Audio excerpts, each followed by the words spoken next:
बिस्मिल्लाहिर्रहमानिर्रहीम। अस्सलाम वालेकुम पाकिस्तानियों। वो जुल्म नहीं भूले, शहादत नहीं भूले, मासूम फरिश्तों की इबादत नहीं भूले, बारूद के शोले वो तड़पते हुए बच्चे, हम लोग अभी तक वो कयामत नहीं भूले।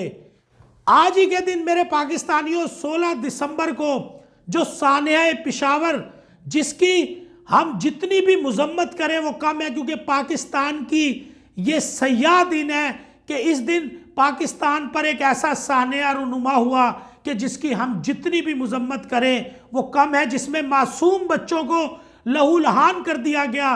वो घर से पढ़ने के लिए निकले थे, लेकिन घर उनकी लाशें पहुंची और उन मासूम कलियों को इस तरह से रोन दिया गया कि बरसी पर फूल देखे थे, आज ही के दिन फूलों की बरसी देखी।